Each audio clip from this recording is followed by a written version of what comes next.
আসসালামু আলাইকুম। পাকিস্তানে ইরান, আমেরিকা ও ইসরায়েলের যুদ্ধের যে চুক্তিটি হওয়ার কথা ছিল, যে মিটিংটি হওয়ার কথা ছিল, এটা সম্পূর্ণভাবে পুরোপুরি ব্যর্থ হয়ে গেছে। জানি না আল্লাহ পাক বিশ্বের দরবারে সবার ভাগ্যে কি রেখেছে। তবে আমি যতটুকু বিভিন্ন আন্তর্জাতিক পত্রিকার মাধ্যমে যতটুকু পেয়েছি সেগুলো আপনাদের কাছে উপস্থাপন করব। 2026 সালে 12 এপ্রিল পাকিস্তানের রাজধানী ইসলামাবাদে অনুষ্ঠিত ইরানের আমেরিকার মধ্যকার উচ্চ পর্যায়ের শান্তি আলোচনা কোনো চুক্তি ছাড়াই শেষ হয়ে গেছে। দীর্ঘ 21 ঘন্টা ম্যারাথন আলোচনা ব্যর্থ হওয়ার প্রধান কারণগুলো আমি আপনাদের সামনে এখন তুলে ধরব। সেটা হচ্ছে, আমেরিকার প্রধান যে শর্ত ছিল সেটা ছিল কি দেখুন। যুক্তরাষ্ট্রের ভাইস প্রেসিডেন্ট ডেজি ভ্যান্স জানান, আলোচনার মূল বাধা ছিল ইরানের পারমাণবিক কর্মসূচি।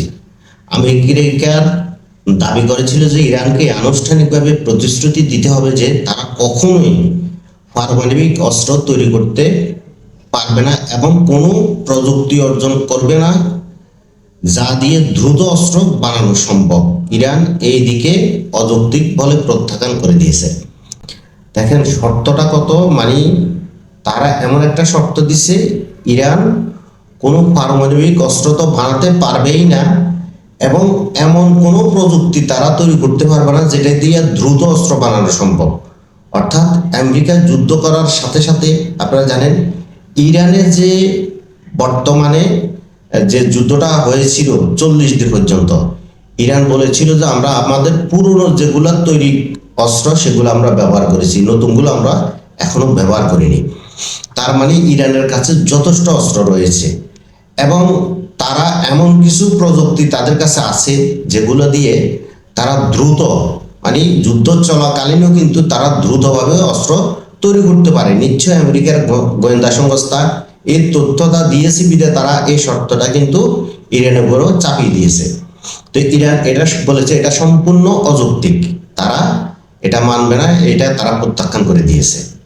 এখন যদি তারা এই প্রযুক্তি যদি মনে করেন তারা মানলো, ইরান মানলো, তাহলে যখন যুদ্ধকালীন সময় যদি ইরানের হাতে কোনো অস্ত্র না থাকে তাহলে তারা বানাতে পারবে না। এজন্য তারা বলতেছে, আমেরিকা শর্ত দিয়েছে এমন কোনো প্রযুক্তি অর্জন করবে না যা দিয়ে দ্রুত অস্ত্র বানানো সম্ভব। এটা হচ্ছে আমেরিকার দাবি। এবং ইরানের প্রতিনিধি দলের পক্ষ থেকে জানানো হয়েছে যে তারা আমেরিকার উপর ভরসা করতে পারছে না। এটা হচ্ছে মানে আস্থার যে সংকটটা দেখা দিয়েছে। ইরানের পার্লামেন্ট স্পিকার মোহাম্মদ বাগের গালিবাফ বলেন, অতীতের অভিজ্ঞতা থেকে তারা শিক্ষা নিয়েছে এবং আলোচনায় আমেরিকা তাদের আস্থা অর্জন করতে ব্যর্থ হয়েছে। হ্যাঁ, ঠিক আছে, এটা সবাই জানেন যে আমেরিকা অহেতুভাবে ইরানের সাথে একটা যুদ্ধে লিপ্ত হয়ে গেছে, ইসরায়েল সহ। এবং আয়াতুল্লাহ আল খামেনিকে তারা মানে হত্যা করেছে এবং হত্যা করে তারা চেয়েছিল যে ইরানের ভিতরে একটা রেজিম চেঞ্জ করার জন্য চেয়েছিল, কিন্তু সেটা তো সম্পূর্ণ ব্যর্থ হয়েছে। এবং ইরানকে তারা কুণ্ঠাসা করার জন্য যে যুদ্ধে তারা জড়িয়ে পড়েছে সেখানে কিন্তু তারা, আপনারা সবাই জানেন যে আসলে তারা জয়ী হয়েছে কিনা। এখন 2 সপ্তাহের জন্য সেটা বন্ধ হয়ে গেছে। আচ্ছা, এখানে আরেকটা শর্ত হচ্ছে, ইরান দাবি করেছিল যে পারস্য উপসাগরে কৌশলগতভাবে গুরুত্বপূর্ণ হরমুজ প্রণালী তাদের পূর্ণ নিয়ন্ত্রণে থাকবে এবং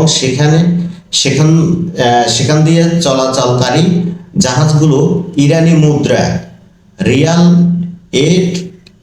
ট্রানজিট ফি দিতে হবে। আমেরিকা এ শর্ত মেনে দিতে অস্বীকৃতি জানায়। অর্থাৎ আমরা এতদিন যে কথাগুলো শুনে আসছি বিভিন্ন মিডিয়াতে, যে ইরান হরমুজ প্রণালী দিয়ে যখন জাহাজ যাবে প্রতিটা জাহাজ থেকে তারা $2 মিলিয়ন তারা ফি নিবে, টোল নিবে, সেটাও কিন্তু আমেরিকা নাকচ করে দিয়েছে।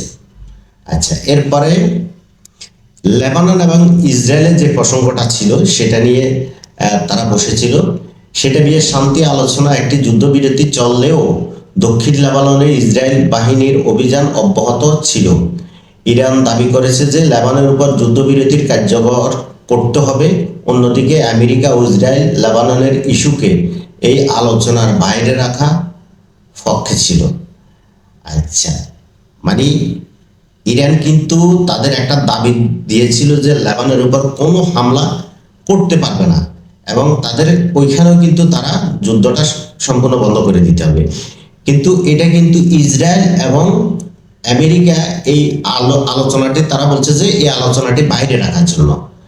আচ্ছা, এরপরে ইরানের যে বর্তমানে যে অযথা আমেরিকার যে যুদ্ধতে লিপ্ত হয়েছে, এটাতে কিন্তু ইরানের মারাত্মক ক্ষয়ক্ষতি হয়েছে। তাদের অবকাঠামো, অনেকগুলো স্থাপনা, তারপরে তেল শোধনাগার, বিভিন্ন জায়গায় কিন্তু, এরপরে কলেজ, ইউনিভার্সিটি, অনেকগুলো স্থাপনাতে তারা কিন্তু আক্রমণ করেছে, হসপিটালে কিন্তু আক্রমণ করেছে। এখন ইরান যুদ্ধে ক্ষতিপূরণ দাবি করেছিল এবং বিভিন্ন ব্যাংক আটকে থাকা তাদের অর্থ অবমুক্ত করা শর্ত দিয়েছে। এই বিষয়গুলোতেও দুই পক্ষে কোনো ঐকমত হয়নি। দেখেন, ইরানের যুদ্ধে কিন্তু আমেরিকা ইরানের বহির্বিশ্বে বিভিন্ন ব্যাংকে তাদের কিছু জমাকৃত অর্থ ছিল, সেগুলো কি করেছে, আমেরিকা সেগুলো আটকে দিয়েছে। এবং ইরান বলছে যে আমাদের যে ব্যাংকে আটককৃত যে টাকাগুলো আপনারা আটক করেছেন সেগুলো আমাদেরকে অবমুক্তি করে দিতে হবে, অর্থাৎ সেগুলো আমাদেরকে উঠানোর জন্য ব্যবস্থা, আপনাদের সম্পদগুলো উঠানোর জন্য ব্যবস্থা করে দিতে হবে। এটাতেও কিন্তু কোনো দুই পক্ষ কোনো সমঝোতা কিন্তু আসতে পারেনি। আচ্ছা, যাক, বর্তমানে আসলে যে পরিস্থিতি, এই পরিস্থিতিতে আপনার পাকিস্তানের স্বরাষ্ট্রমন্ত্রী পররাষ্ট্রমন্ত্রী ইসহাক দার ও এই আলোচনা ব্যর্থ হওয়াকে দুঃখজনক বলে অভিহিত করেছেন এবং উভয় পক্ষ যুদ্ধবিরতি মেনে নেওয়ার আহ্বান জানিয়েছেন। যদিও কোনো চুক্তি হয়নি, তবে বিশ্লেষকরা মনে করেছেন যে 1979 সালের পর এই প্রথম দুই দেশের মধ্যে উচ্চ পর্যায়ে সরাসরি আলোচনা হয়েছে, তবে এটা একটা উল্লেখযোগ্য ঘটনা।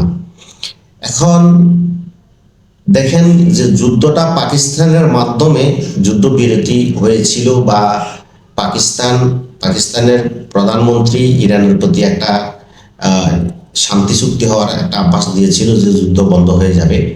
আসলে এখানে আমেরিকা যে যুদ্ধটা বন্ধ করেছে, যুদ্ধবিরতি করেছে, সেটারও কোনো একটা ভিতরে কোনো একটা বিষয় থাকতে পারে বা কোনো একটা চালাকি থাকতে পারে। না হলে এইটার আহ্বান, এই শান্তি চুক্তির আহ্বানটা করেছিল প্রথমে কার দিক থেকে, আমেরিকার দিক থেকে। মধ্যস্থতা করেছিল পাকিস্তান, এবং 2 দিন আলোচনা হয়েছে, 21 ঘন্টা আলোচনা হওয়ার পরে কিন্তু সম্পূর্ণ ব্যর্থ হয়ে গেছে। এখন হরমুজ প্রণালী আমেরিকা কিন্তু সেটা নাকচ করে দিয়েছে যে এটা ইরান তাদের নিয়ন্ত্রণে রাখতে পারবে না। দেখেন, বঙ্গোপসাগর আমাদের সম্পদ। এখন বঙ্গোপসাগরের নিয়ন্ত্রণ কারা করবে? বাংলাদেশে যারা বিভিন্ন সংস্থা আছে প্রশাসনিক, তারা করবে। সেনাবাহিনী আছে, বিজিপি আছে, বিডিআর আছে, তারা এটা নিয়ন্ত্রণ করবে। এখন অন্য একটা রাষ্ট্রের কোনো সংস্থা যদি আসে এখানে নিয়ন্ত্রণ করে, সেটা কি কেউ মেনে নেবে? ইরানের এবং ওমানের সম্পদ হচ্ছে হরমুজ প্রণালী। এখন হরমুজ প্রণালী আমেরিকা চাচ্ছে তারা নিয়ন্ত্রণ করার জন্য, অর্থাৎ দাদাগিরি আর কি। তো এটা ইরান কিছুতেই মেনে নেয় না এবং এটা সম্পূর্ণ নাকচ করে দিয়েছে। তবে আমরা মনে করি এটা খুব একটা দুঃখজনক। আমরা সবাই মনে করছিলাম যে আসলে একটা শান্তি চুক্তি হবে, যুদ্ধ থেমে যাবে। যেহেতু 2 সপ্তাহের জন্য যুদ্ধটা বন্ধ আছে, আশা করতেছি এর ভিতরে হয়তো আরো কোনো আলোচনা হতে পারে এবং ভালো একটা সম্ভাবনা হলে বিশ্বে একটা শান্তি ফিরে আসবে। আপনারা জানেন তেলের মাধ্যমে কিন্তু সবকিছু কিন্তু আপনার নিয়ন্ত্রণ হয়। এই যে খাদ্যপণ্য থেকে শুরু করি, আপনার ট্রান্সপোর্ট, তারপরে বিভিন্ন ইন্ডাস্ট্রিয়াল যেসব পণ্য, সবকিছু কিন্তু আপনার দাম বেড়ে যায় এবং অর্থনৈতিক বাজারে কিন্তু বিরাট একটা ধস নেমে আসে। সেটার কিন্তু ফলাফল আমরা ইতিমধ্যে পেয়ে গেছি, যে তেলের কারণে পুরো বিশ্বের অর্থনৈতিক চাকা কিন্তু একেবারে অচল হয়ে যাওয়ার পথে হয়েছিল। তো এজন্য আমরা চাই যে একটা শান্তি চুক্তি হোক এবং যুদ্ধটা থেমে যাক। বিশেষ করে যে পুরো বিশ্বের অর্থনীতির যে অবস্থা হচ্ছে, এটা কিন্তু বাংলাদেশের উপরেও কিন্তু অলরেডি এই প্রভাবটা এসে গেছে এবং ভবিষ্যতে আমরা আশা করতেছি যে অন্তপক্ষে শান্তিটা হলে মানুষের অর্থনৈতিক ব্যবস্থা কিন্তু, বিশ্বের অর্থনৈতিক ব্যবস্থা সচল হয়ে যাবে।